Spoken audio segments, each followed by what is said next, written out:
Di kaki Gunung Merapi, tersembunyi sebuah desa kecil bernama Watu Lintang. Desa ini dikenal dengan adat kuat, cerita rakyat yang hidup dalam tradisi, dan sebuah larangan kuno.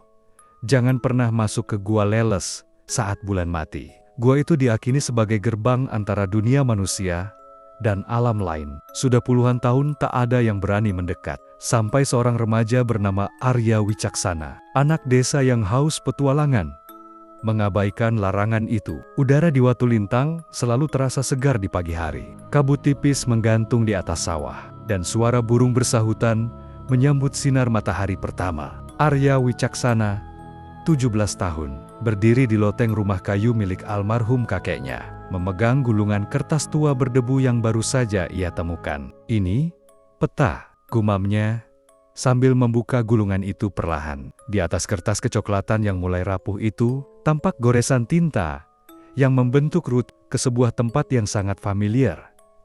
Gua Leles. Arya membaca catatan kecil di sudut peta.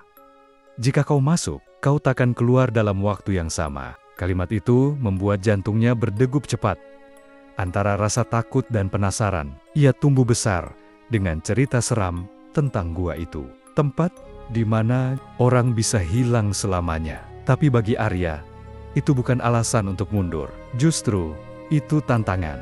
Sore harinya, Arya menemui sahabat kecilnya, Rani, yang kini berumur 18 tahun. Mereka berdua tumbuh bersama, sering main ke sungai, berburu serangga, atau sekadar duduk di bawah pohon beringin desa, sambil bercerita tentang mitos-mitos lokal. "Kamu yakin mau ke sana?" tanya Rani dengan alis mengernyit. "Aku nggak mau masuk jauh, cuma mau lihat dari dekat. Kakekku pernah bilang, tempat itu bukan cuma gua biasa." Rani menatapnya lama. "Aku ikut, tapi janji ya, jangan nekat." Keesokan harinya, mereka berangkat pagi-pagi sebelum matahari tinggi. Jalan setapak menuju Gua Leles sudah ditumbuhi ilolang dan pohon berduri. Tempat itu memang sudah lama ditinggalkan. Saat mereka tiba, mulut gua terlihat seperti rahang monster yang menunggu mangsanya. "Kamu tunggu di sini," kata Arya. "Aku cuma sebentar." Rani mencoba menahannya, tapi Arya sudah melangkah masuk. Lampu senter kecil di tangannya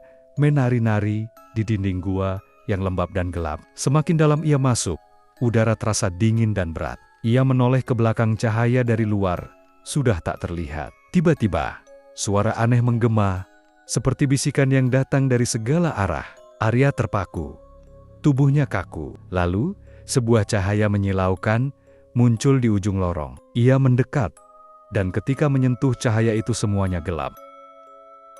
Arya terbangun di depan mulut gua. Tubuhnya dingin, dan pakaian masih basah oleh keringat. Cahaya matahari menyilaukan matanya. Tapi ada yang aneh. Semuanya terasa lebih sunyi, dan udara mengandung aroma logam yang asing. Ia berdiri dan melihat sekeliling. Pohon-pohon di sekitar gua tampak lebih tinggi, bahkan lebih tua. Jalur setapak yang ia dan Rani lalui sehari sebelumnya, kini tertutup belukar. Dengan langkah ragu, Arya kembali menyusuri jalan menuju desa. Tapi ketika ia tiba di Watu Lintang, dunia yang ia kenal sudah berubah. Rumah-rumah kayu sederhana berganti menjadi bangunan semi-permanen. Jalan tanah berubah menjadi aspal. Beberapa anak muda memainkan ponsel di depan warung yang dulunya adalah tempat bermain gundu. Arya berjalan seperti orang linglung, mencoba mencari sesuatu yang familiar, namun tak menemukan apapun. Orang-orang memandangnya aneh. Bajunya kusut dan kuno, rambutnya acak-acakan. Ia sempat disangka orang gila hingga seorang lelaki tua datang menghampiri dengan mata berkaca-kaca. "Arya?" "Ya Allah, Arya." Lelaki itu adalah Pak Darto, pamannya. Kini sudah sangat tua dan pincang. Tangannya gemetar saat memegang wajah Arya. Kamu hilang waktu masih remaja. Semua orang mengira kamu mati." Arya terdiam, sulit mencerna kata-kata itu. "Baru tadi aku masuk gua, Paman. Baru tadi pagi." Pak Darto menatapnya lama. Napasnya tercekat. "Tidak, Nak. Kau hilang 30 tahun. Hari ini, tanggal 3 Juli tahun 2025. Dunia Arya runtuh seketika. Ia rebah di tanah. Pandangannya kosong. Segala yang ia tahu telah hilang. Waktu, keluarga, dunia. Ia bukan lagi bagian dari tempat ini. Malam tiba, dengan cepat. Di rumah kayu sederhana yang dulu milik keluarga Arya, Pak Darto menyalakan lampu minyak. Ia belum membiasakan diri dengan listrik, meskipun desa telah berubah drastis. Arya duduk diam di sudut ruangan, masih berusaha mencerna kenyataan bahwa 30 tahun telah berlalu dalam sekejap baginya. "Besok kamu harus ketemu seseorang," kata Pak Darto pelan. "Dia orang pertama yang tetap yakin kamu masih hidup." Keesokan harinya, Arya dibawa ke rumah kecil yang dulu adalah tempat bermain mereka. Di depan rumah itu, berdiri seorang wanita paruh baya dengan mata tajam namun lembut. Rani. Rambutnya telah diikat sederhana, wajahnya menunjukkan kedewasaan yang tak bisa disembunyikan oleh waktu. "Arya," suaranya gemetar. Ia melangkah pelan, lalu berhenti 1 meter di hadapan Arya. Tangannya menggenggam sesuatu kalung, kecil dari kulit dan manik-manik yang pernah Arya berikan kepadanya sewaktu mereka masih anak-anak. "Kamu nggak berubah sama sekali," katanya sambil berlinang air mata. Arya tidak tahu harus berkata apa. Rani kini seorang guru dan pelestari budaya lokal, tetap tinggal di desa. Meski banyak teman mereka telah pindah, ia menulis buku tentang cerita rakyat, termasuk legenda Gua Leles, dan terus memperjuangkan agar cerita itu tidak hilang. Semua orang menyerah. "Arya, tapi aku tahu, kamu belum mati. Aku bermimpi tentang kamu, terus-menerus. Di mimpi itu, kamu selalu minta tolong keluar dari gelap." Rani membawa Arya ke ruang belakang, memperlihatkan dinding penuh clipping, tulisan tangan, dan foto-foto lama. Ada dokumentasi pencarian, petisi, bahkan artikel koran tahun 1995 bertuliskan, "Remaja hilang di gua terlarang. Dicari, tak kunjung ditemukan. Aku simpan semua ini untuk kamu," katanya. "Kalau kamu suatu saat kembali dan lupa siapa dirimu." Arya merasa dadanya sesak. Ia mengucap terima kasih lirih. Namun Rani hanya tersenyum tipis. "Jangan berterima kasih. Aku belum tahu apakah ini mimpi atau awal dari mimpi buruk yang lebih panjang." 3 hari berlalu sejak Arya kembali. Namun rasanya seperti hidup di dunia lain. Ia tak mengenal siapa-siapa. Dan semua yang ia tahu, kini hanya tinggal kenangan kabur. Ia menyendiri, duduk berjam-jam di teras rumah tua, sambil menatap langit. Suatu malam, ia mendengar Pak Darto berbicara di telepon. Dia nggak bisa terus di sini. Semakin lama dia di luar gua, makin kuat gangguannya. Arya tak bertanya apa maksudnya, tapi ia tahu ada sesuatu yang tidak selesai. Ia merasa seperti ada yang mengawasinya sejak kembali. Bayang-bayang yang mengendap di sudut ruangan, suara-suara aneh saat ia tertidur. Keesokan harinya, Rani datang membawa sebuah buku lusuh. "Ini jurnal ibumu. Aku temukan waktu bantu bersihin rumah lama kalian." Arya membuka halaman pertama. Di dalamnya ada catatan harian ibunya yang mencatat tanggal, waktu, dan semua upaya untuk menemukan Arya. Tapi semakin ke belakang, tulisan ibunya berubah, lebih kacau, lebih putus asa. Salah satu halaman tertulis, "Arya bicara dalam tidur," katanya. Dia mendengar bisikan dari dalam gua, padahal dia belum pernah ke sana. Arya menggigil.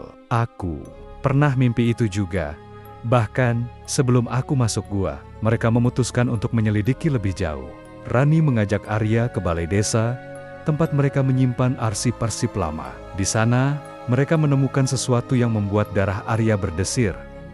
Foto hitam putih dari tahun ke-1960. Dalam foto itu, seorang remaja berdiri di depan gua, leles dan wajahnya sangat mirip dengan Arya. "Siapa dia?" bisik Arya. Pak Darto yang baru masuk menjawab, "Itu kakak ibumu. Dia hilang di gua tahun ke-1961. Tidak pernah kembali." Arya menatap foto itu lama. Hatinya menjerit, seolah gua itu bukan hanya tempat biasa tapi tempat yang terhubung dengan darahnya. Tempat yang menyimpan rahasia leluhurnya.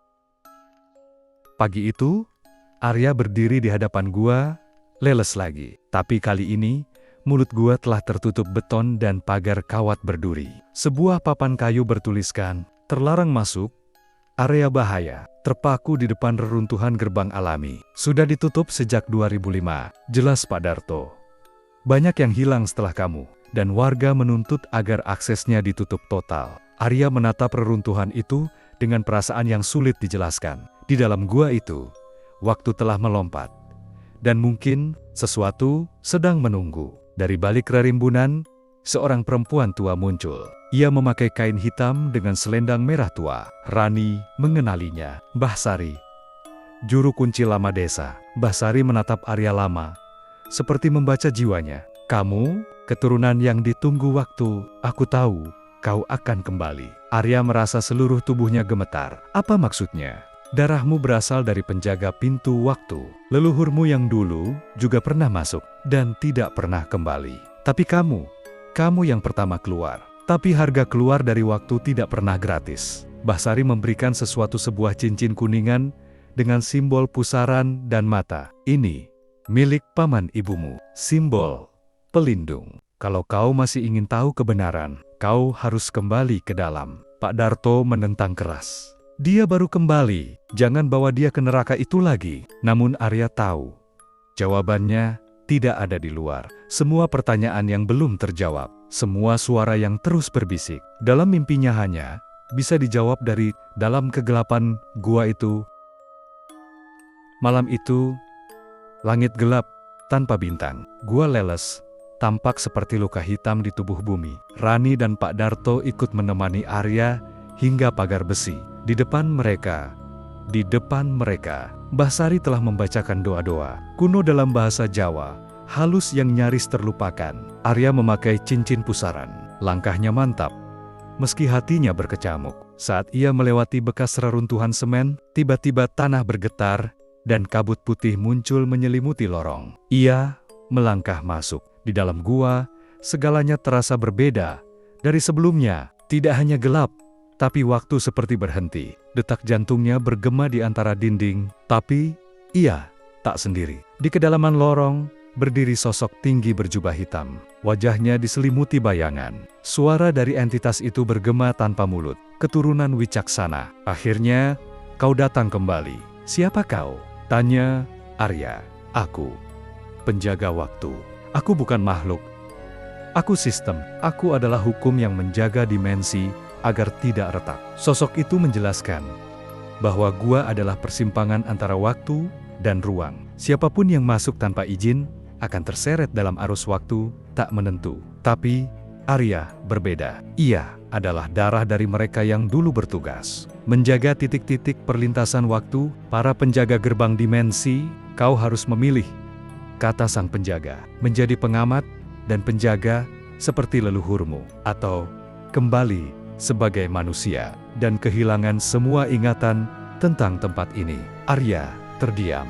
Pilihan itu lebih berat dari apapun. Tapi sebelum menjawab, ia bertanya satu hal. Apa yang terjadi pada paman ibuku? Penjaga diam sejenak, lalu menunjuk dinding gua yang berubah menjadi cermin. Di sana, terlihat sosok remaja dalam pakaian tahun 60-an, terjebak di tengah pusaran waktu. Terus berulang dalam lorong tak berujung. Dia memilih melawan arus, maka ia terperangkap. Tapi, kamu masih punya waktu. Arya menatap cincin di jarinya, napasnya berat. Dunia luar menunggunya, tapi dunia ini adalah bagian dari takdirnya. Arya memutuskan untuk tidak langsung memilih. Ia meminta waktu untuk memahami lebih jauh dan penjaga waktu mengizinkannya. Lorong-lorong gua mulai membuka arah lain. Seperti lorong hidup yang bernafas. Ia menyusuri salah satunya, dan suara-suara mulai terdengar. Bukan gema, tapi percakapan, doa-doa, tangis, teriakan. Seakan semua suara yang pernah dibisikkan manusia pada waktu tersimpan di sini. Tolong keluarkan aku. Suara itu lirih dan familiar. Arya menoleh tajam. Ia mengikuti sumber suara itu, memasuki lorong sempit yang dipenuhi ukiran aneh, bercahaya samar. Di ujung lorong, ia menemukan sosok remaja bayangan rapuh. Namun wajahnya sangat mirip dengan dirinya sendiri. Paman, bisiknya. Sosok itu menatap Arya, tersenyum pahit. Waktu di sini bukan waktu yang kamu tahu. Aku ingat segalanya, tapi tak bisa bergerak. Aku ditarik dan dibekukan di antara detik dan masa. Arya mendekat, Tapi saat menyentuh bayangan itu, tubuhnya ditarik oleh kilatan cahaya seperti terseret dalam ingatan orang lain. Ia melihat masa lalu. Ibunya muda, paman yang tertawa, desa yang damai, lalu semua hancur dalam ketakutan setelah sang paman menghilang. Saat Arya kembali tersadar, bayangan itu sudah menghilang, tapi di tangannya kini tergenggam sepotong batu kristal berpendar biru. Suara sang penjaga menggema kembali.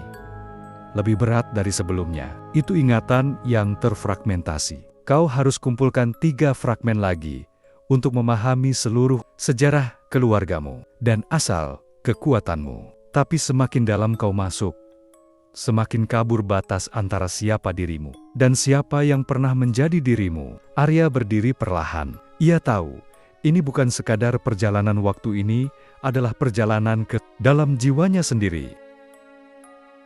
Lorong-lorong gua berubah bentuk, bukan lagi batu dan akar, tapi dinding kaca yang memantulkan bayangan Arya dari berbagai masa. Dalam satu pantulan, ia melihat dirinya sebagai anak kecil. Di pantulan lain, ia tampak tua dan letih.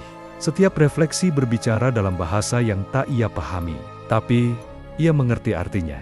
Di ujung lorong itu, ia tiba di sebuah ruangan melingkar seperti ruang meditasi.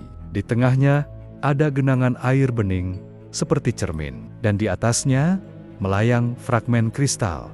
Kedua berwarna ungu gelap. Namun sebelum bisa menyentuhnya, sosok lain muncul dari balik bayangan. Sosok itu adalah dirinya sendiri, namun bermata gelap dan ekspresi penuh kebencian. Kau pikir kau berbeda, kau pikir kau istimewa, kau hanya pengulangan dari kesalahan yang sama, ujar bayangan itu. Arya mundur.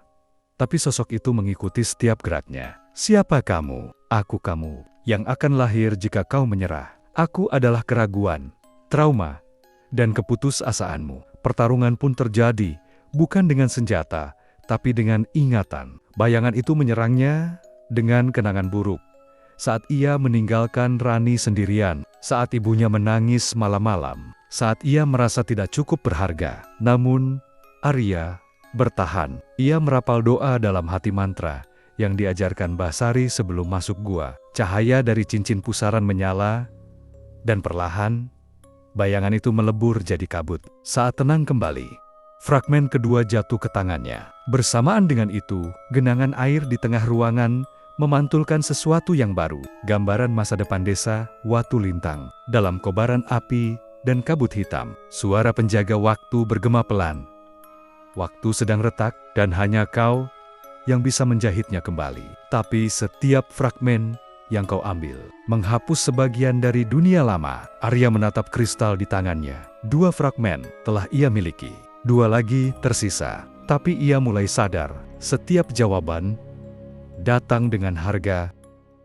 Lorong berikutnya menyambut Arya dengan senyap yang menusuk. Tidak ada suara, tidak ada gema. Hanya lorong panjang berwarna keabu-abuan, seolah seluruh warna telah hilang. Di ujung lorong, tampak pintu kayu tua dengan ukiran simbol waktu yang sama, seperti di cincin pusaran. Saat Arya membuka pintu itu, ia tidak menemukan ruang gua melainkan sebuah ruang kelas. Meja-meja reot, papan tulis penuh kapur, dan Rani muda duduk sendirian di barisan paling belakang. Arya tertegun. Ini bukan sekadar ingatan. Ini adalah salah satu dari langkah yang tak tertulis. Momen yang tidak pernah terjadi, namun hidup dalam kemungkinan. Rani menatapnya, tersenyum lemah. Kalau saja waktu tak mencurimu, kita mungkin akan duduk bersama di sini tiap hari. Arya melangkah mendekat. Kenapa aku dibawa ke sini? Rani berdiri, lalu perlahan berubah menjadi siluet cahaya. Karena hatimu masih tertinggal di masa yang tak pernah kau jalani. Kau harus melepaskan kemungkinan untuk bisa menghadapi kenyataan. Tangannya menunjuk ke sudut ruangan, di mana fragmen ketiga berpendar merah seperti bara. Saat Arya mencoba meraihnya, cahaya ruang kelas memudar dan berubah menjadi lautan jam rusak. Berdetak tak karuan. Fragmen itu terasa panas di genggamannya. Tapi saat ia memegangnya, rasa sesak menyelimuti dada, seolah ia baru saja mengucapkan selamat tinggal pada masa depan yang tak akan pernah ia miliki. Suara penjaga waktu kembali bergema, kini dengan nada lebih tajam. hanya satu fragmen tersisa. Tapi ketahuilah, fragmen terakhir adalah milik orang lain. Arya menatap ke depan. Lorong terakhir menunggu, dan ia mulai bertanya-tanya, siapa yang harus ia korbankan demi menyelamatkan waktu? Lorong keempat terasa berbeda, suasananya berat. Seperti udara, dipenuhi kabut emosi. Setiap langkah Arya seperti menginjak kenangan yang tidak ia miliki. Cahaya di sekelilingnya berpendar merah darah. Ia tiba di sebuah ruang terbuka seperti aula, dengan pilar-pilar batu menjulang tinggi. Di tengahnya berdiri sosok yang sangat ia kenal. Rani. Tapi ini bukan Rani dari masa lalu. Bukan juga siluet. Ini adalah Rani yang nyata terbangun di alam bawah sadar gua. Arya. Apa yang terjadi? Kenapa aku di sini? Arya mendekat. Namun, saat ia ingin menjawab, muncul sosok penjaga waktu di belakang Rani. Fragmen terakhir berada dalam dirinya. Jika kau mengambilnya, maka dia akan melupakan segalanya tentangmu. Semua, termasuk hari-hari menunggumu. Arya terdiam. Fragmen keempat berkilau emas terpaut dalam dada Rani. Berdenyut seperti jantung kedua. Aku tak bisa, dia sudah kehilangan terlalu banyak, ucap Arya. Penjaga waktu melangkah maju. Kalau begitu, kau harus memberi sesuatu yang setara, bagian dari jiwamu, satu memori yang paling kau jaga. Rani menatap Arya. Air matanya jatuh. Ambil fragmen itu, Arya. Kalau ini bisa menyelamatkan kita semua, aku rela melupakanmu. Arya menggenggam tangannya, menatapnya dalam. Ia mengangguk pelan, lalu berbisik, jangan lupakan kenangan. Lupakan, aku pun tak apa. Ia meraih fragmen dari dada Rani, dan seketika kenangan mereka bersama mulai mengabur dari mata Rani. Rani mundur, menatap Arya dengan tatapan kosong. Maaf, kamu siapa? Arya menahan tangis. Ia tahu, ini bukan akhir, tapi pengorbanan. 4 fragmen kini ada di tangannya. Cahaya dari keempatnya menyatu dan membentuk pintu. Bercahaya pintu menuju pusat waktu, tempat di mana segalanya akan ditentukan. Dan Arya tahu, satu langkah lagi akan menentukan apakah dunia akan utuh atau tenggelam dalam retakan waktu selamanya. Cahaya pintu itu menyilaukan, namun Arya melangkah tanpa ragu. Begitu ia melewatinya, ia tiba di tempat yang tidak bisa dijelaskan oleh logika. Ruang tak berbatas, dipenuhi serpihan jam, buku-buku tak tertulis, dan bayangan manusia yang membeku dalam berbagai pose. Di tengah ruang itu ada menara kristal raksasa, berputar pelan seperti obor waktu. Di puncaknya, pusaran energi merah hitam menggeliat seperti hidup, dan di bawahnya berdiri penjaga waktu. Kini dalam wujud penuh, sosok raksasa setinggi menara. Matanya bersinar biru seperti langit malam. Kau telah tiba di pusat dari segalanya, Arya Wicaksana. Disinilah waktu ditenun dan takdir ditentukan. Arya mendekat, keempat fragmen melayang di sekelilingnya. Tapi penjaga tidak terlihat bahagia. Fragmen itu adalah benang dari masa, dan masa yang telah diambil tidak dapat dikembalikan. Jika kau memakainya untuk memperbaiki retakan waktu, maka seseorang harus menggantikan posisimu di luar sana. Kau tidak bisa kembali sebagai manusia biasa. Arya terdiam. Ingatannya tentang ibu, tentang Pak Darto, dan Rani yang kini tak lagi mengingatnya, datang silih berganti. Kalau bukan aku, maka siapa lagi? Jawabnya akhirnya. Penjaga waktu menunjuk ke langit ruangan. Di sana, gambaran desa Watu Lintang membelah dua. Satu dalam kehancuran, satu dalam ketenangan. Dua kemungkinan bergantung pada satu pilihan. Lakukan sekarang, atau biarkan waktu pecah dan menyerap dunia ke dalam kekacauan abadi. Arya mengangkat tangannya. Fragmen melesat ke dalam menara kristal, menyatu dengan pusaran energi. Getaran dahsyat terjadi. Retakan-retakan cahaya muncul di lantai ruang waktu, dan seluruh realitas mulai bergetar. Lalu sunyi, cahaya memenuhi segalanya. Dunia mulai terajut ulang. Pagi menyapa Watu Lintang seperti biasa. Kabut tipis menggantung di atas sawah, dan embun masih menempel di dedaunan. Tapi ada sesuatu yang terasa berbeda. lebih tenang, lebih utuh. Di beranda rumahnya, Bu Rara si Bu Arya menyiram bunga sambil tersenyum. Ia merasa hatinya lega, meski tak tahu apa sebabnya. Pak Darto duduk membaca koran, tertawa pelan pada berita tentang penemuan gua kuno yang kini tertutup secara alami. Rani melewati jalan setapak menuju pasar, mengenakan jaket merah yang familiar. Di tangannya, ia menggenggam buku catatan yang kosong, tapi setiap malam, ia bermimpi tentang seseorang yang tak pernah bisa ia gambarkan di tengah gua leles, yang kini telah berubah menjadi ruang hening tanpa lorong waktu. Berdiri sebuah batu kristal besar. Di dalamnya, samar terlihat sosok pemuda tersenyum damai. Arya, ia tak lagi milik satu masa. Ia menjadi jalinan waktu itu sendiri. Suara narasi penjaga waktu terdengar. Setiap pahlawan tak selalu dikenang, tapi dunia selalu mengingat keseimbangan yang ia pertahankan. Arya bukan hanya anak desa. Ia adalah pelindung dimensi yang tak pernah tidur. Dan di atas langit pagi itu, seekor burung hitam terbang melintasi matahari, mengabarkan bahwa meski waktu terus berjalan, ada jiwa yang menjaganya dari balik bayang-bayang.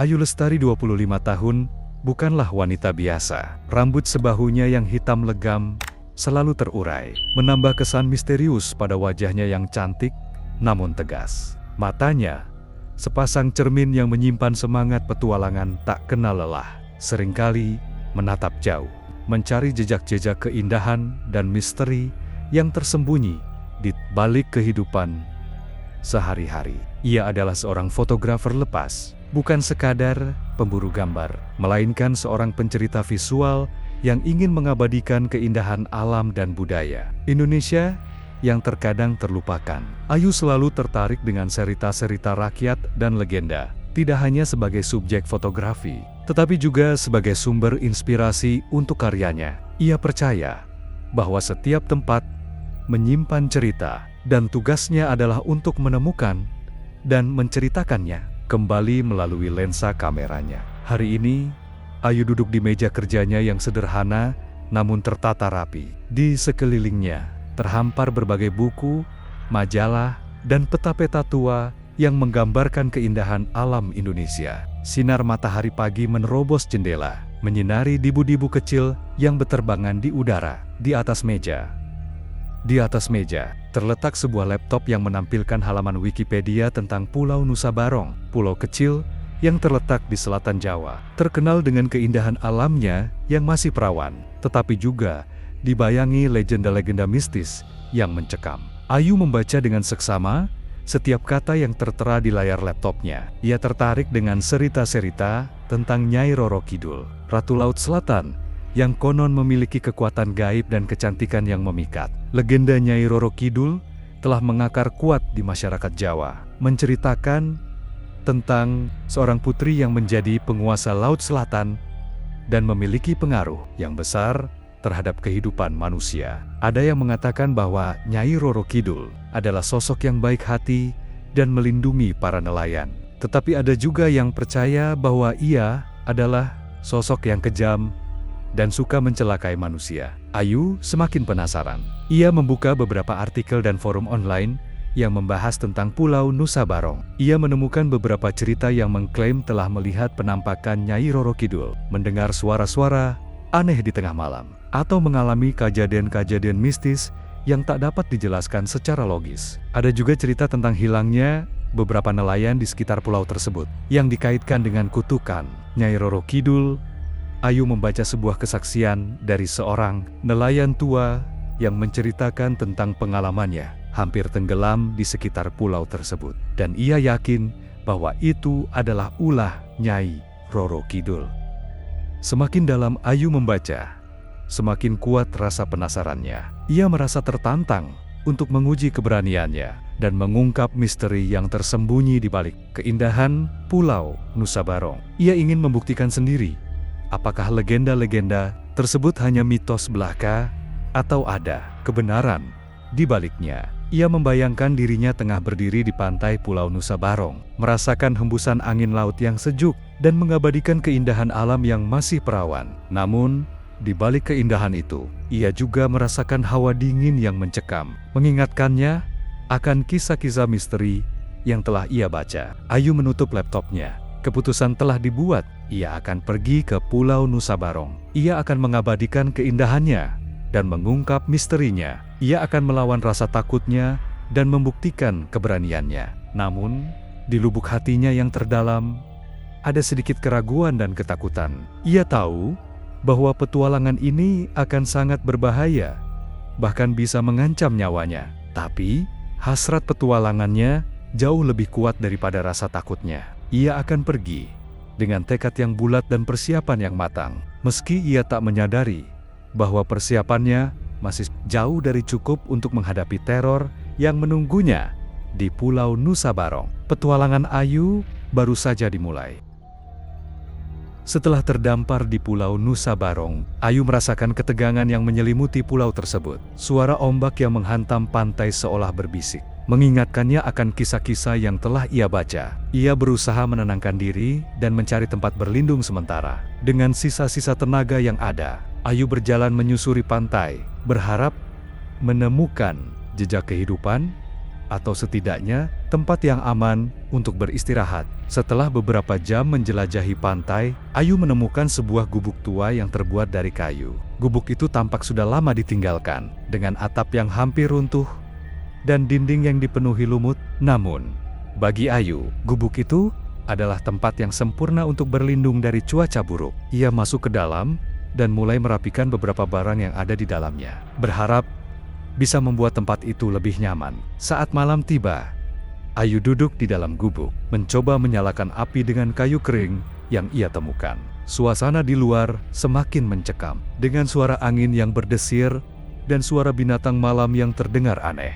Ia merasa kesepian dan ketakutan, tetapi tekadnya untuk menjelajahi pulau ini tidak pudar. Ia mengambil kameranya dan mulai memotret suasana malam di sekitar gubuk, berharap bisa menangkap keindahan yang tersembunyi di balik kegelapan. Tiba-tiba, Ayu mendengar suara langkah kaki di luar gubuk. Jantungnya berdegup kencang. Ia berusaha menenangkan diri dan mengintip dari celah pintu. Di luar, ia melihat sosok seorang pria tua dengan jubah lusuh, berjalan perlahan menuju gubuknya. Ayu merasa ragu, tetapi rasa ingin tahunya mengalahkan ketakutannya. Ia membuka pintu dan menyapa pria itu. "Selamat malam, Pak." "Siapa nama Anda?" tanya Ayu, berusaha terdengar tenang. Pria tua itu menatapnya dengan mata yang dalam dan penuh kebijaksanaan. "Aku Pak Darto, penduduk pulau ini." "Apa yang kau lakukan di sini, Nak?" jawabnya dengan suara serak. Ayu menjelaskan bahwa ia adalah seorang fotografer yang ingin menjelajahi pulau dan mengabadikan keindahannya. Namun, saat ia menyebutkan namanya, wajah Pak Darto berubah serius. "Kau harus berhati-hati, Ayu. Pulau ini tidak seperti yang kau bayangkan. Banyak yang datang ke sini, tetapi tidak semua bisa kembali." Ayu merasa merinding mendengar kata-kata Pak Darto.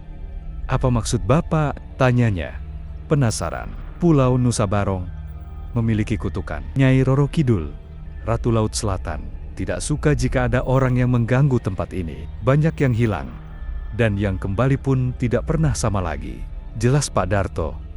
Suaranya penuh peringatan. Ayu terdiam, mencerna informasi yang baru saja didengarnya. "Tapi saya hanya ingin mengambil foto. Saya tidak bermaksud mengganggu," jawabnya, berusaha meyakinkan diri sendiri. "Keberanianmu patut dihargai. Tetapi ingatlah, ada batasan yang tidak boleh dilanggar. Jika kau mendengar suara-suara aneh atau melihat bayangan, jangan sekali-kali mendekatinya. Itu adalah tanda bahwa kau telah menarik perhatian Nyai Roro Kidul," kata Pak Darto, menatap Ayu dengan serius. Ayu merasa ketakutan, tetapi rasa penasarannya juga semakin membara. "Apa yang harus saya lakukan untuk aman?" tanyanya. "Cobalah untuk tidak mengganggu tempat-tempat suci di pulau ini. Hormati alam dan ikuti instingmu. Jika kau merasa ada yang tidak beres, segera pergi dari tempat itu," jawab Pak Darto. Setelah berbincang-bincang, Pak Darto menawarkan untuk mengantarkan Ayu ke tempat yang lebih aman untuk bermalam. Ayu merasa lega dan berterima kasih atas kebaikan Pak Darto. Mereka berjalan bersama menuju sebuah tempat yang lebih terlindungi, di mana Ayu bisa beristirahat dengan tenang. Namun, saat mereka berjalan, Ayu tidak bisa menghilangkan rasa penasaran tentang Nyai Roro Kidul dan kutukan yang mengelilingi pulau tersebut. Ia bertekad untuk menggali lebih dalam, meskipun ia tahu bahwa petualangan ini bisa berbahaya. Dengan tekad yang bulat, Ayu melanjutkan perjalanan, siap menghadapi apapun yang akan datang di Pulau Nusa Barong. Matahari terbenam di ufuk barat, menciptakan langit yang berwarna oranye kemerahan, tetapi suasana di Pulau Nusa Barong tetap mencekam.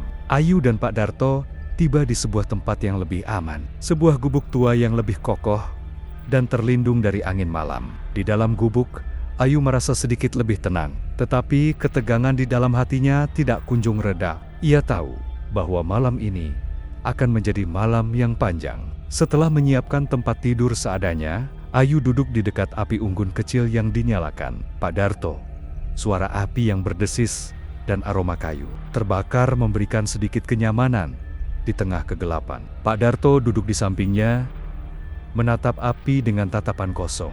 Ayu merasa perlu untuk mengajukan pertanyaan lebih lanjut. Pak Darto, apakah Anda pernah melihat Nyai Roro Kidul? Tanya Ayu, penasaran. Pak Darto menghela napas panjang. Aku tidak pernah melihatnya secara langsung, tetapi aku merasakannya. Banyak yang mengaku melihat sosoknya, tetapi tidak semua yang kembali dari pulau ini bisa menceritakan pengalamannya. Beberapa hilang selamanya, dan yang kembali pun seringkali mengalami gangguan. Ayu merinding mendengar kata-kata itu. Apa yang terjadi pada mereka? Tanyanya. Suaranya bergetar. Beberapa dari mereka menjadi gila, terobsesi dengan suara-suara yang mereka dengar. Yang lain tidak bisa berbicara tentang apa yang mereka alami. Mereka hanya bisa menggambarkan ketakutan yang mendalam. Jawab Pak Darto. Suaranya penuh kesedihan. Ayu merasa ketakutan, tetapi rasa penasarannya semakin membara. Saya ingin tahu lebih banyak tentang pulau ini. Saya ingin mengambil foto-foto yang bisa menceritakan kisahnya, katanya, berusaha meyakinkan dirinya sendiri. Berhati-hatilah Ayu. Ada batasan yang tidak boleh kau langgar. Jika kau mendengar suara-suara aneh atau melihat bayangan, jangan sekali-kali mendekatinya. Itu adalah tanda bahwa kau telah menarik perhatian Nyai Roro Kidul. Pak Darto memperingatkan. Malam semakin larut, dan suara-suara malam mulai terdengar. Ayu merasa gelisah, tetapi ia berusaha untuk tetap tenang. Ia mengambil kameranya dan mulai memotret suasana malam di sekitar gubuk. Dengan setiap klik, ia berharap bisa menangkap keindahan yang tersembunyi di balik kegelapan. Tiba-tiba, Ayu mendengar suara gemerisik di luar gubuk. Suara itu semakin mendekat, dan jantungnya berdegup kencang. Ia menoleh ke arah Pak Darto, tetapi pria tua itu tampak tidak terganggu. Itu hanya suara angin, katanya. Tetapi Ayu tidak yakin. Suara itu semakin keras, dan Ayu merasa ada sesuatu yang mengintai di luar. Ia berusaha menenangkan diri, tetapi rasa takut mulai menguasai pikirannya. Pak, saya merasa tidak nyaman. Apakah kita aman di sini? Tanyanya. Suaranya bergetar. Selama kita tidak mengganggu tempat ini, kita aman. Ingat, hormati alam dan ikuti instingmu, jawab Pak Darto, menatap Ayu dengan serius. Ayu mengangguk, tetapi ketakutannya tidak kunjung reda. Ia berusaha untuk fokus pada kameranya, tetapi pikirannya terus melayang pada suara-suara aneh di luar. Ia merasa seolah ada yang mengawasinya, dan hawa dingin mulai menyelimuti tubuhnya. Malam semakin larut, dan Ayu memutuskan untuk beristirahat. Ia berbaring di tempat tidurnya, tetapi tidur tidak kunjung datang. Suara-suara aneh terus mengganggu pikirannya, dan ia merasa terjebak dalam ketidakpastian. Dalam kegelapan, ia berusaha menenangkan diri. Tetapi, bayangan-bayangan dari cerita-cerita yang ia baca terus menghantuinya. Ayu berjanji pada dirinya sendiri bahwa ia akan menemukan kebenaran tentang pulau ini. Ia tidak akan membiarkan ketakutannya menghalangi langkahnya. Dengan tekad yang bulat, ia menutup matanya, berharap bisa mendapatkan sedikit tidur sebelum petualangan yang lebih menantang menantinya di hari berikutnya. Namun, di dalam mimpinya, Ia mendengar suara lembut yang memanggil namanya, seolah mengundangnya untuk menjelajahi lebih dalam ke dalam misteri Pulau Nusa Barong. Pagi hari di Pulau Nusa Barong membawa suasana yang berbeda. Setelah malam yang panjang dan penuh ketegangan, Ayu merasa sedikit lebih tenang. Ia bangun lebih awal, merasakan sinar matahari yang lembut menyentuh kulitnya. Suara ombak yang berdebur di pantai memberikan ketenangan, tetapi bayangan malam sebelumnya masih menghantuinya. Ia tahu bahwa petualangannya baru saja dimulai. Setelah sarapan sederhana yang disiapkan Pak Darto, Ayu merasa bersemangat untuk menjelajahi pulau lebih jauh. "Pak, apakah ada tempat menarik di sekitar sini?" tanyanya, berharap mendapatkan informasi lebih lanjut. Di dalam hutan, ada reruntuhan candi kuno yang konon merupakan tempat pemujaan bagi Nyai Roro Kidul. Banyak yang mengatakan bahwa tempat itu menyimpan banyak misteri, jawab Pak Darto. Matanya berbinar dengan rasa hormat dan ketakutan. Ayu merasa tertarik. "Saya ingin pergi ke sana. Mungkin saya bisa menemukan sesuatu yang menarik untuk foto," katanya, bertekad untuk menggali lebih dalam tentang pulau ini. Setelah mendapatkan petunjuk arah dari Pak Darto, Ayu memulai perjalanannya ke dalam hutan. Ia berjalan menyusuri jalan setapak yang sempit, dikelilingi oleh pepohonan tinggi yang menjulang. Suasana di dalam hutan terasa berbeda, seolah waktu berhenti dan dunia luar tidak ada. Suara burung dan hewan liar menjadi satu-satunya teman dalam perjalanan ini. Setelah beberapa waktu berjalan, Ayu akhirnya tiba di lokasi reruntuhan candi. Candi itu terlihat megah, meskipun sudah banyak yang runtuh. Ukiran-ukiran di dindingnya masih terlihat jelas, menggambarkan berbagai cerita dan simbol yang tidak Ayu pahami. Ia merasa seolah berada di tempat yang sakral, dan rasa hormatnya terhadap tempat itu semakin dalam. Ayu mengeluarkan kameranya dan mulai memotret setiap sudut candi. Ia berusaha menangkap keindahan dan keangkeran tempat itu. Namun, saat ia memotret, ia merasakan hawa dingin yang tiba-tiba menyelimuti tubuhnya. Ia menoleh dan melihat bayangan samar di antara pepohonan. Jantungnya berdegup kencang, tetapi rasa penasarannya mengalahkan ketakutannya. "Siapa di sana?" teriak Ayu. Suaranya menggema di antara reruntuhan. Tidak ada jawaban, hanya suara angin yang berdesir. Ayu merasa ada sesuatu yang mengawasinya, tetapi ia tidak bisa melihat apapun. Ia melanjutkan eksplorasinya, tetapi perasaan tidak nyaman terus menghantuinya. Di tengah reruntuhan, ia menemukan sebuah patung yang tampak aneh. Patung itu menggambarkan sosok wanita cantik dengan rambut panjang, mengenakan gaun yang mengalir. Di bawah patung, terdapat tulisan dalam huruf kuno yang tidak bisa ia baca. Ayu merasa tertarik dan mendekati patung itu. Saat ia menyentuhnya, ia merasakan getaran aneh yang mengalir melalui tubuhnya. Tiba-tiba, ia mendengar suara lembut yang memanggil namanya. "Ayu, Ayu." Suara itu terdengar seperti bisikan, tetapi juga penuh dengan kekuatan. Ketakutan mulai menyelimuti Ayu.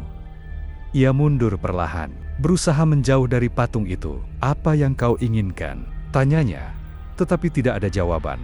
Suara itu menghilang, dan suasana di sekitar candi menjadi sunyi. Ayu merasa bingung dan ketakutan. Ia tahu bahwa ia harus pergi dari tempat itu. Dengan cepat, ia mengambil kameranya dan mulai berjalan menjauh dari reruntuhan. Namun, saat ia berbalik, ia melihat sosok bayangan wanita berdiri di belakang patung, menatapnya dengan tatapan kosong. Jantung Ayu berdegup kencang. Ia berlari sekuat tenaga, berusaha keluar dari hutan. Suara langkah kakinya bergema di antara pepohonan, dan ia merasa seolah ada sesuatu yang mengejarnya.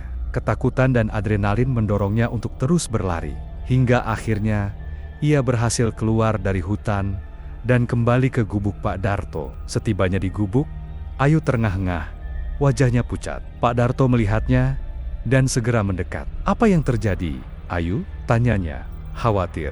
Ayu menceritakan pengalamannya di reruntuhan candi, tentang suara yang memanggilnya dan sosok bayangan yang ia lihat. Pak Darto mendengarkan dengan serius.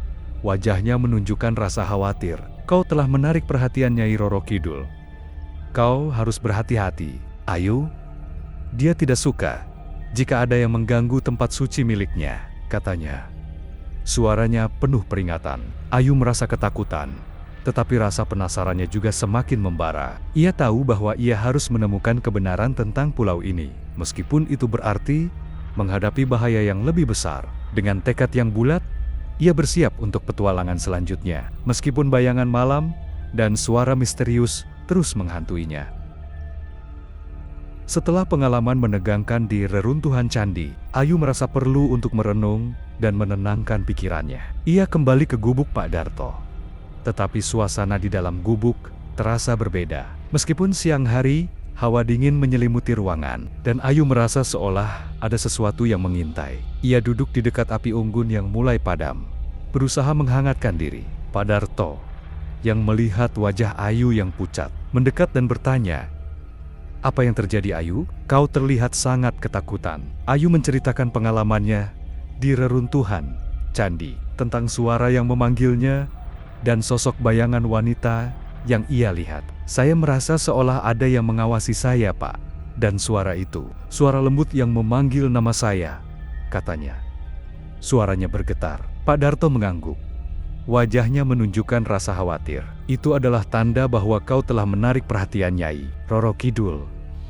Dia tidak suka jika ada yang mengganggu tempat suci miliknya. Kau harus berhati-hati, Ayu." Malam tiba, dan Ayu berusaha untuk tidur, tetapi ketakutannya membuatnya terjaga. Ia mendengar suara-suara aneh di luar gubuk. Suara gemerisik yang seolah datang dari hutan.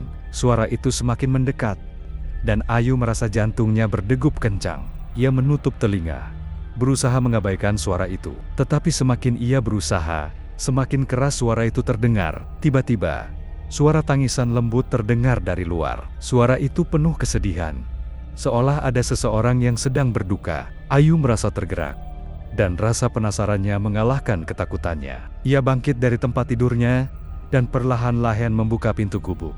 Di luar, kegelapan menyelimuti segalanya. Hanya ada cahaya bulan yang menerangi jalan setapak di depan gubuk. Suara tangisan itu semakin jelas, dan Ayu mengikuti suara itu, berusaha mencari tahu dari mana asalnya. Ia berjalan perlahan, menembus hutan yang gelap. Suara tangisan itu semakin mendekat, dan Ayu merasa seolah ada sesuatu yang menariknya. Ia berusaha untuk tetap tenang, tetapi rasa takut mulai menyelimuti hatinya.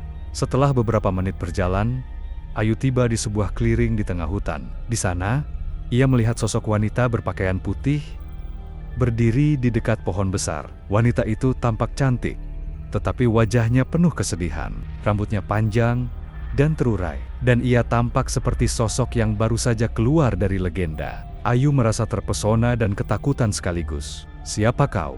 tanyanya. Suaranya bergetar. Wanita itu menoleh, dan Ayu merasakan hawa dingin yang menusuk tulang. "Aku adalah jiwa yang terjebak di pulau ini. Aku menangis untuk mereka yang hilang, dan untuk mereka yang tidak mendengarkan peringatan," jawab wanita itu. Suaranya lembut, tetapi penuh kesedihan. Ayu merasa tergerak oleh kata-kata wanita itu. "Apa yang terjadi padamu?" tanyanya, berusaha memahami. "Aku adalah korban dari kutukan Nyai Roro Kidul. Aku datang ke pulau ini dengan harapan, tetapi aku terjebak selamanya. Sekarang, aku hanya bisa menangis untuk mereka yang datang setelahku," jawab wanita itu. Air mata mengalir di pipinya. Ayu merasa hatinya teriris mendengar cerita wanita itu. "Apa yang bisa saya lakukan untuk membantumu?" tanyanya, merasa tergerak untuk membantu. "Jangan sekali-kali mengganggu tempat suci di pulau ini. Hormati alam, dan ingatlah bahwa ada kekuatan yang lebih besar dari kita. Jika kau ingin selamat, kau harus pergi sebelum terlambat," kata wanita itu. Suaranya semakin lemah. Ayu merasa bingung dan ketakutan. "Tapi saya ingin tahu lebih banyak tentang pulau ini. Saya ingin mengungkap kebenarannya," katanya, berusaha meyakinkan dirinya sendiri. "Beberapa kebenaran sebaiknya tetap tersembunyi. Jangan biarkan rasa ingin tahumu membawamu pada kehancuran," wanita itu memperingatkan, sebelum sosoknya mulai memudar. Ayu merasa panik. "Tunggu! Jangan pergi!" teriaknya. Tetapi wanita itu sudah menghilang, meninggalkan Ayu sendirian di tengah hutan. Dengan jantung berdebar kencang, Ayu berlari kembali ke gubuk. Ia merasa terjebak dalam ketakutan dan kebingungan. Apa yang baru saja ia alami? Apakah itu nyata Atau hanya ilusi? Ia tahu bahwa ia harus segera pergi dari pulau ini. Tetapi rasa penasarannya terhadap misteri yang lebih dalam semakin membara. Setibanya di gubuk, Ayu terengah-engah, wajahnya pucat. Pak Darto melihatnya dan segera mendekat. "Apa yang terjadi, Ayu?" tanyanya. Khawatir. Ayu menceritakan pengalamannya dengan sosok wanita dan peringatan yang ia terima. Pak Darto mendengarkan dengan serius. Wajahnya menunjukkan rasa khawatir. "Kau harus pergi dari pulau ini sebelum terlambat. Nyai Roro Kidul tidak akan sigen-sigen mengambil nyawamu jika kau terus mengganggu tempat suci miliknya," katanya. Suaranya penuh peringatan. Ayu merasa bingung, tetapi ia tahu bahwa ia harus membuat keputusan. Dengan tekad yang bulat, ia bersiap untuk menghadapi apapun yang akan datang. Meskipun bayangan malam dan suara misterius terus menghantuinya, ia tahu bahwa petualangan ini belum berakhir, dan kebenaran tentang Pulau Nusa Barong masih menunggu untuk diungkap. Malam itu, setelah pertemuan yang menegangkan dengan sosok wanita di hutan, Ayu tidak bisa tidur. Pikiran dan perasaannya bergejolak, terjebak antara rasa ingin tahu dan ketakutan. Suara tangisan wanita itu terus terngiang di telinganya, dan ia merasa seolah ada sesuatu yang lebih besar menunggunya di Pulau Nusa Barong. Pagi hari tiba, tetapi suasana di pulau itu tetap kelam. Ayu memutuskan untuk berbicara dengan Pak Darto tentang pengalamannya. Ia ingin tahu lebih banyak tentang wanita yang ia temui dan apa yang sebenarnya terjadi di pulau ini. "Pak, saya bertemu dengan seorang wanita di hutan semalam. Dia menangis dan mengatakan bahwa dia terjebak di sini karena kutukan Nyai Roro Kidul," kata Ayu. Suaranya penuh ketegangan. Pak Darto menatapnya dengan serius. "Itu adalah jiwa yang terjebak. Banyak yang datang ke pulau ini dan tidak pernah kembali. Mereka yang mengganggu tempat suci akan menghadapi konsekuensi," jelasnya. Suaranya penuh peringatan. Ayu merasa tertekan. "Tapi saya ingin tahu lebih banyak. Saya tidak bisa hanya pergi begitu saja tanpa memahami apa yang terjadi di sini," katanya. "Bertekad, keberanianmu patut dihargai. Tetapi ingatlah bahwa ada batasan. Jika kau terus mencari kebenaran, kau mungkin akan menarik perhatian yang tidak diinginkan," Pak Darto memperingatkan. Setelah berbincang, Ayu memutuskan untuk menjelajahi pantai. Ia merasa bahwa mungkin ada petunjuk lain yang bisa membantunya memahami misteri pulau ini. Dengan kamera di tangan, ia berjalan menyusuri garis pantai yang sepi, mendengarkan suara ombak yang menghantam karang. Saat ia berjalan, Ayu tiba-tiba mendengar suara gemuruh dari laut. Suara itu semakin keras, seolah ada sesuatu yang muncul dari dalam air. Ia berhenti sejenak, menatap ke arah laut yang berombak.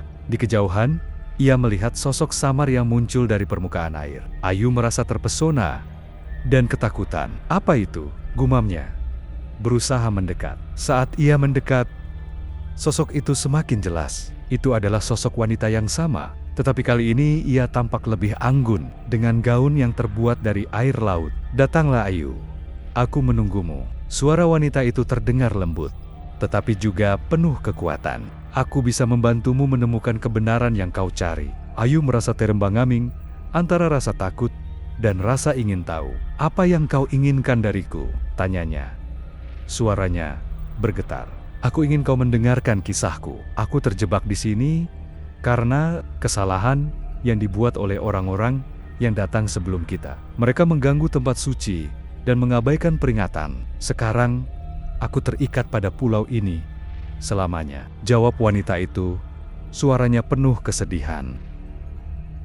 Ayu merasa tergerak. "Apa yang bisa saya lakukan untuk membantumu?" tanyanya, berusaha memahami. "Bawalah kisahku ke dunia luar. Ceritakan kepada mereka tentang kutukan ini dan pentingnya menghormati alam. Jika kau bisa melakukannya, mungkin aku bisa menemukan kedamaian," wanita itu menjelaskan.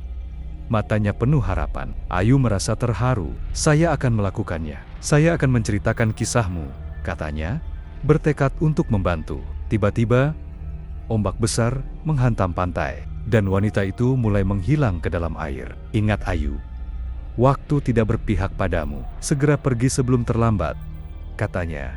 Suaranya semakin jauh. Ayu merasa panik. "Tunggu! Jangan pergi!" teriaknya.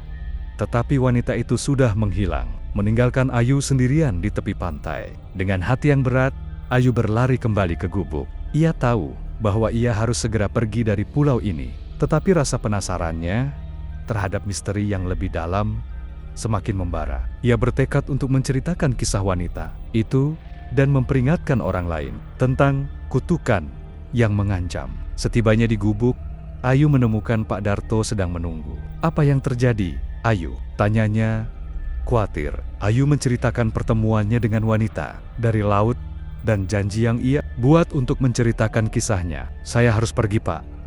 Saya tidak bisa tinggal di sini lebih lama lagi," katanya. Suaranya penuh tekad. Pak Darto mengangguk, tetapi wajahnya menunjukkan rasa khawatir. "Baiklah, tetapi ingatlah untuk tidak mengganggu tempat suci lagi. Hormati alam dan ikuti instingmu," katanya, menatap Ayu dengan serius. Dengan tekad yang bulat, Ayu bersiap untuk meninggalkan Pulau Nusa Barong. Ia tahu bahwa petualangan ini telah mengubah hidupnya selamanya, dan kisah yang ia bawa akan menjadi peringatan bagi banyak orang. Namun, di dalam hatinya, ia juga merasa berat meninggalkan pulau yang penuh misteri ini. Dan suara wanita itu terus bergema di telinganya, mengingatkannya akan kutukan yang mengancam. Setelah pertemuan yang menakutkan dengan sosok wanita dari laut, Ayu merasa terimbang-ambing antara rasa takut dan rasa ingin tahu. Ia tahu bahwa ia harus segera meninggalkan Pulau Nusa Barong. Tetapi suara wanita itu terus bergema di pikirannya, memanggilnya untuk mencari kebenaran yang lebih dalam. Pagi itu, Ayu memutuskan untuk berbicara dengan Pak Darto sekali lagi. Ia ingin memastikan bahwa keputusannya untuk pergi adalah yang terbaik. "Pak, saya merasa bingung. Saya ingin pergi, tetapi saya juga merasa ada sesuatu yang belum selesai di sini," katanya. Suaranya penuh keraguan. Pak Darto menatapnya dengan serius. "Ayu, jika kau merasa tidak aman, lebih baik pergi. Pulau ini menyimpan banyak rahasia, dan tidak semua orang bisa menghadapinya. Nyai Roro Kidul tidak akan segan-segan mengambil nyawamu jika kau terus mengganggu tempat suci miliknya," jelasnya. Suaranya penuh peringatan. Ayu mengangguk, tetapi hatinya berjuang antara rasa ingin tahu dan rasa takut. "Tapi saya merasa ada sesuatu yang lebih besar di sini. Saya ingin tahu tentang kutukan ini dan bagaimana cara menghentikannya," katanya bertekad. Kadang-kadang lebih baik untuk tidak mengetahui kebenaran. Beberapa hal sebaiknya tetap tersembunyi. Pak Darto memperingatkan, tetapi Ayu tidak bisa mengabaikan rasa penasarannya. Setelah berpikir sejenak, Ayu memutuskan untuk melakukan satu perjalanan terakhir ke reruntuhan candi. Ia merasa bahwa mungkin ada petunjuk lain yang bisa membantunya memahami kutukan yang mengancam. Dengan kamera di tangan, ia berangkat menuju reruntuhan, bertekad untuk menemukan jawaban. Saat ia tiba di reruntuhan, suasana di sekitar candi terasa lebih mencekam dari sebelumnya. Angin berhembus kencang, dan suara gemerisik di antara pepohonan membuatnya merasa tidak nyaman. Namun, Ayu melangkah maju, berusaha mengabaikan ketakutannya. Di tengah reruntuhan, ia menemukan patung wanita yang sama yang ia lihat sebelumnya. Patung itu tampak lebih hidup, seolah menunggu kehadirannya. Ayu merasa tergerak dan mendekati patung itu. "Apa yang kau inginkan dariku?" tanyanya. Suaranya bergetar. Tiba-tiba, suara lembut terdengar di telinganya. "Ayu, kau harus memilih. Apakah kau ingin melanjutkan pencarianmu dan menghadapi konsekuensinya, ataukah kau akan pergi dan melupakan semua ini?" Suara itu mengalun, penuh dengan kekuatan. Ayu merasa terombang-ambing. "Saya ingin tahu lebih banyak, tetapi saya juga tidak ingin terjebak seperti kau," jawabnya.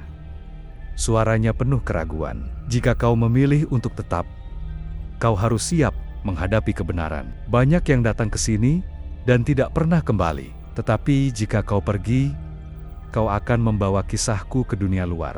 Itu adalah pilihanmu," suara itu menjelaskan. Dan Ayu merasakan beban yang berat di pundaknya. Ayu menutup matanya, merenungkan pilihan yang ada di hadapannya. Ia tahu bahwa setiap keputusan memiliki konsekuensi. "Saya ingin membantu, tetapi saya juga ingin selamat," katanya. Suaranya penuh ketegangan. "Pilihlah dengan bijak, Ayu. Waktu tidak berpihak padamu." Suara itu mengingatkan, Sebelum menghilang ke dalam keheningan, dengan hati yang berat, Ayu merasa bahwa ia harus membuat keputusan. Ia tahu bahwa jika ia tetap, ia mungkin akan menghadapi bahaya yang lebih besar. Namun, jika ia pergi, ia akan meninggalkan banyak pertanyaan yang tidak terjawab. Akhirnya, Ayu memutuskan untuk pergi. Ia tidak ingin terjebak dalam kutukan yang mengancam. Dengan tekad yang bulat, ia berbalik dan berjalan menjauh dari reruntuhan, berusaha mengabaikan suara-suara yang memanggilnya. Setibanya di gubuk, Ayu menemukan Pak Darto sedang menunggu. "Apa keputusanmu, Ayu?" tanyanya. "Khawatir. Saya akan pergi, Pak.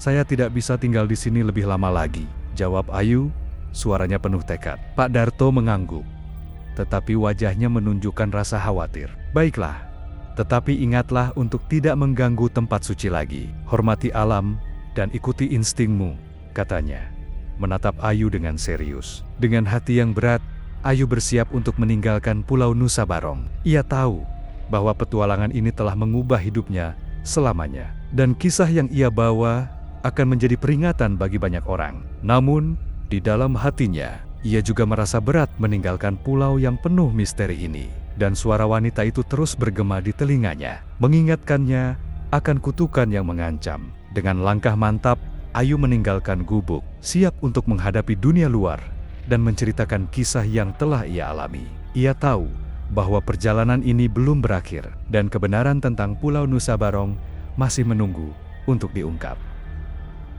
Ayu meninggalkan Pulau Nusa Barong dengan hati yang berat. Setiap langkahnya terasa penuh beban, seolah ia meninggalkan bagian dari dirinya di pulau itu. Suara wanita dari laut dan kisah yang ia dengar terus menghantuinya, dan ia tahu bahwa perjalanan ini akan mengubah hidupnya selamanya. Setelah menempuh perjalanan yang panjang, Ayu akhirnya tiba di pelabuhan. Ia merasa lega melihat kapal yang akan membawanya kembali ke dunia nyata. Namun, di dalam hatinya, ia juga merasa cemas. Apakah ia akan bisa melupakan semua yang terjadi di pulau itu? Apakah kisah wanita itu akan terus menghantuinya? Saat kapal berlayar menjauh dari pulau, Ayu menatap ke arah Pulau Nusa Barong yang semakin kecil di kejauhan. Ia merasa seolah ada sesuatu yang tertinggal di sana. Sebuah misteri yang belum terpecahkan. Namun, ia juga tahu bahwa ia harus melanjutkan hidupnya. Di dalam kapal, Ayu merenungkan semua yang telah ia alami.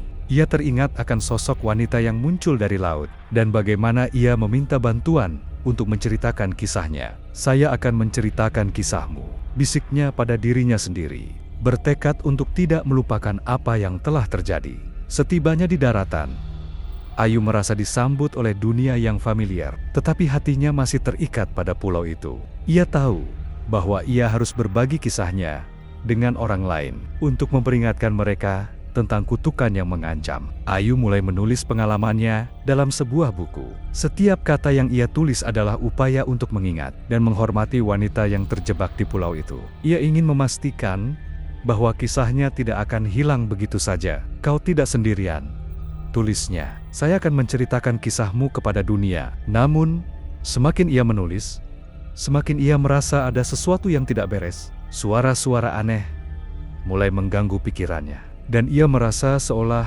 ada yang mengawasinya. Ketika malam tiba, Ayu terbangun dari tidurnya dengan perasaan tidak nyaman. Suara bisikan lembut terdengar di telinganya, memanggil namanya. "Ayu, Ayu." Suara itu mengalun, dan Ayu merasa ketakutan. Ia berusaha untuk menenangkan diri, tetapi suara itu semakin jelas. "Kau tidak bisa melupakan aku. Aku masih di sini."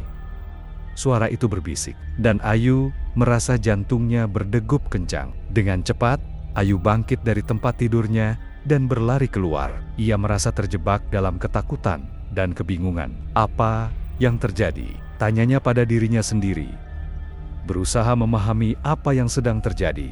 Di luar, malam terasa mencekam. Bulan bersinar terang, tetapi suasana di sekitarnya terasa gelap dan menakutkan. Ayu melihat bayangan samar di antara pepohonan, dan jantungnya berdegup kencang. "Siapa di sana?" teriaknya, tetapi tidak ada jawaban. Ayu merasa terjebak dalam ketidakpastian. Ia tahu bahwa ia tidak bisa melarikan diri dari apa yang telah terjadi. "Saya harus menghadapi ini," katanya pada dirinya sendiri. berusaha mengumpulkan keberanian. Dengan langkah mantap, Ayu berjalan menuju suara yang memanggilnya. Ia merasa seolah ada sesuatu yang menariknya, dan ia tidak bisa mengabaikannya. Saat ia mendekat, ia melihat sosok wanita yang sama, berdiri di antara pepohonan, menatapnya dengan tatapan kosong. "Aku tidak bisa pergi, Ayu. Aku terjebak di sini selamanya," wanita itu berkata. Suaranya penuh kesedihan. Ayu merasa hatinya teriris. "Saya ingin membantu, tetapi saya tidak tahu bagaimana," katanya. Suaranya bergetar. "Bawalah kisahku ke dunia luar. Ceritakan kepada mereka tentang kutukan ini dan pentingnya menghormati alam. Jika kau bisa melakukannya, mungkin aku bisa menemukan kedamaian." Wanita itu menjelaskan, matanya penuh harapan. Ayu merasa tergerak. "Saya akan melakukannya. Saya akan menceritakan kisahmu," katanya, bertekad untuk membantu. Tiba-tiba, sosok wanita itu mulai memudar, dan suara lembutnya terdengar di telinganya. "Ingat, Ayu, waktu tidak berpihak padamu. Segera pergi sebelum terlambat," katanya. Suaranya semakin jauh. Ayu merasa panik. "Tunggu, jangan pergi," teriaknya.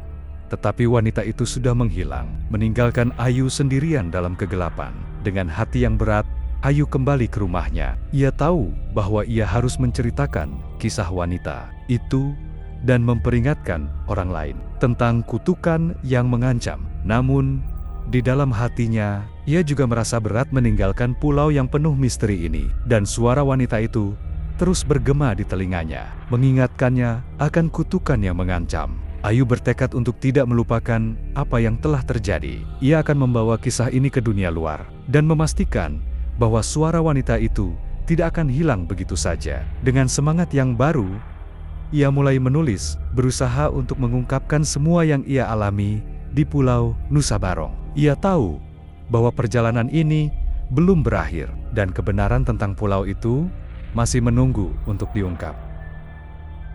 Setelah kembali dari Pulau Nusa Barong, Ayu berusaha untuk melanjutkan hidupnya. Namun, bayangan pulau itu dan suara wanita yang memanggilnya terus menghantuinya. Ia merasa terjebak antara dua dunia, dunia nyata dan dunia yang penuh misteri di pulau itu. Ayu mulai menulis kisahnya dengan tekun. Setiap malam, ia duduk di meja kerjanya, menuliskan semua pengalaman yang ia alami.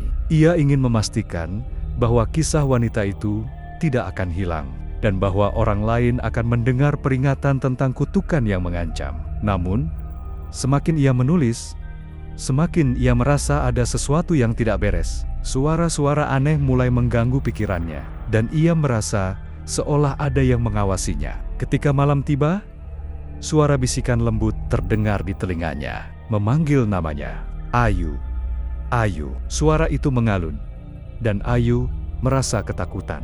Ia berusaha untuk menenangkan diri, tetapi suara itu semakin jelas. "Kau tidak bisa melupakan aku. Aku masih di sini." Suara itu berbisik, dan Ayu merasa jantungnya berdegup kencang. Dengan cepat, Ayu bangkit dari tempat tidurnya dan berlari keluar. Ia merasa terjebak dalam ketakutan dan kebingungan. Apa yang terjadi? Tanyanya pada dirinya sendiri, berusaha memahami apa yang sedang terjadi. Di luar, malam terasa mencekam. Bulan bersinar terang, tetapi suasana di sekitarnya terasa gelap dan menakutkan. Ayu melihat bayangan samar di antara pepohonan, dan jantungnya berdegup kencang. "Siapa di sana?" teriaknya. Tetapi tidak ada jawaban. Ayu merasa terjebak dalam ketidakpastian. Ia tahu bahwa ia tidak bisa melarikan diri dari apa yang telah terjadi. "Saya harus menghadapi ini," katanya pada dirinya sendiri, berusaha mengumpulkan keberanian. Dengan langkah mantap, Ayu berjalan menuju suara yang memanggilnya. Ia merasa seolah ada sesuatu yang menariknya, dan ia tidak bisa mengabaikannya. Saat ia mendekat, ia melihat sosok wanita yang sama, berdiri di antara pepohonan, menatapnya dengan tatapan kosong. "Aku tidak bisa pergi, Ayu. Aku terjebak di sini selamanya," wanita itu berkata. Suaranya penuh kesedihan. Ayu merasa hatinya teriris. "Saya ingin membantu, tetapi saya tidak tahu bagaimana," katanya. Suaranya bergetar. "Bawalah kisahku ke dunia luar. Ceritakan kepada mereka tentang kutukan ini dan pentingnya menghormati alam. Jika kau bisa melakukannya, mungkin aku bisa menemukan kedamaian." Wanita itu menjelaskan. Matanya penuh harapan. Ayu merasa tergerak. "Saya akan melakukannya. Saya akan menceritakan kisahmu," katanya. Bertekad untuk membantu. Tiba-tiba, sosok wanita itu mulai memudar, dan suara lembutnya terdengar di telinganya. "Ingat Ayu, waktu tidak berpihak padamu. Segera pergi sebelum terlambat," katanya. Suaranya semakin jauh. Ayu merasa panik. "Tunggu! Jangan pergi!" teriaknya. Tetapi wanita itu sudah menghilang, meninggalkan Ayu sendirian dalam kegelapan. Dengan hati yang berat, Ayu kembali ke rumahnya. Ia tahu bahwa ia harus menceritakan kisah wanita itu dan memperingatkan orang lain tentang kutukan yang mengancam. Namun, di dalam hatinya, ia juga merasa berat meninggalkan pulau yang penuh misteri ini. Dan suara wanita itu terus bergema di telinganya, mengingatkannya akan kutukan yang mengancam. Ayu bertekad untuk tidak melupakan apa yang telah terjadi. Ia akan membawa kisah ini ke dunia luar dan memastikan bahwa suara wanita itu tidak akan hilang begitu saja. Dengan semangat yang baru, ia mulai menulis, berusaha untuk mengungkapkan semua yang ia alami di Pulau Nusa Barong. Ia tahu bahwa perjalanan ini belum berakhir dan kebenaran tentang pulau itu masih menunggu untuk diungkap. Namun, saat ia menulis, Ayu merasakan hawa dingin yang tiba-tiba menyelimuti ruangan. Ia menoleh dan melihat bayangan samar di sudut ruangan. "Siapa di sana?" teriaknya. Tetapi tidak ada jawaban. Suara bisikan itu kembali terdengar. Semakin dekat, semakin jelas. Ayu merasa ketakutan. Tetapi ia tahu bahwa ia harus menghadapi apapun yang datang. "Saya tidak takut," teriaknya, berusaha menunjukkan keberanian. Namun, saat ia menatap bayangan itu, ia menyadari bahwa itu adalah sosok wanita yang ia temui di pulau. "Bantu aku, Ayu. Aku tidak bisa pergi," wanita itu berbisik. Dan Ayu merasa hatinya teriris. Ia tahu bahwa ia harus menemukan cara untuk membantu wanita itu. Tetapi bagaimana? Dengan tekad yang bulat, Ayu berjanji pada dirinya sendiri bahwa ia akan mencari cara untuk membebaskan jiwa wanita itu. Ia tidak akan membiarkan suara itu menghilang begitu saja. Dengan semangat baru, ia melanjutkan penulisannya, berusaha untuk menemukan kebenaran yang lebih dalam dan cara untuk mengakhiri kutukan yang mengancam. Ia tahu bahwa perjalanan ini belum berakhir dan kebenaran tentang Pulau Nusa Barong masih menunggu untuk diungkap. Ayu terbangun di tengah malam. Masih terbayang sosok wanita yang memanggilnya. Suara itu terus menghantuinya, dan ia merasa terjebak dalam ketidakpastian. Ia tahu bahwa ia harus menemukan cara untuk membantu wanita itu. Tetapi bagaimana? Dengan tekad yang bulat, Ayu memutuskan untuk mencari tahu lebih banyak tentang kutukan yang mengancam. Ia mulai melakukan riset, membaca buku-buku tentang mitologi dan legenda lokal. Ia ingin memahami lebih dalam tentang Nyai Roro Kidul dan bagaimana kutukan itu bisa diakhiri. Setiap malam, Ayu menghabiskan waktu di perpustakaan, menyelami berbagai cerita dan legenda. Ia menemukan bahwa banyak orang yang telah hilang di Pulau Nusa Barong, dan bahwa kutukan itu telah berlangsung selama berabad-abad. Apa yang bisa saya lakukan untuk menghentikannya? Pikirnya, merasa semakin tertekan. Suatu malam, saat ia sedang membaca, Ayu menemukan sebuah buku tua yang menjelaskan ritual untuk membebaskan jiwa yang terjebak. Mungkin ini adalah cara untuk membantu wanita itu, gumamnya. Hatinya berdebar-debar. Ia membaca dengan seksama, mencatat setiap langkah yang diperlukan. Ritual itu membutuhkan beberapa bahan, termasuk bunga tertentu yang hanya tumbuh di tepi pantai. Ayu merasa bersemangat. "Saya harus pergi ke pantai dan mencarinya," katanya pada dirinya sendiri. Bertekad untuk melakukan apapun demi membantu wanita itu. Keesokan harinya, Ayu berangkat ke pantai. Suasana di sana terasa tenang, tetapi hatinya berdebar-debar. Ia berjalan menyusuri garis pantai, mencari bunga yang ia butuhkan. Setelah beberapa saat mencari, ia akhirnya menemukan bangga-bangga indah yang tumbuh di antara bebatuan. Dengan hati-hati, Ayu memetik bangga-bunga itu dan menyimpannya di dalam tasnya.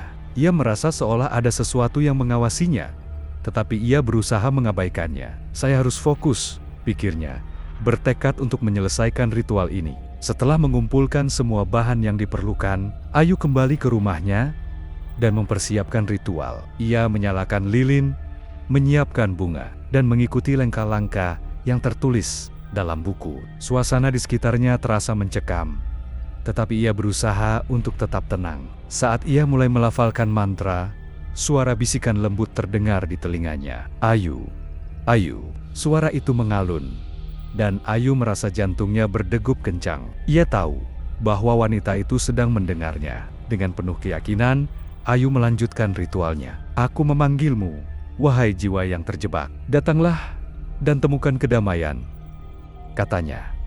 Suaranya bergetar. Ia merasa energi di sekitarnya mulai berubah, dan hawa dingin menyelimuti ruangan. Tiba-tiba, sosok wanita itu muncul di hadapannya.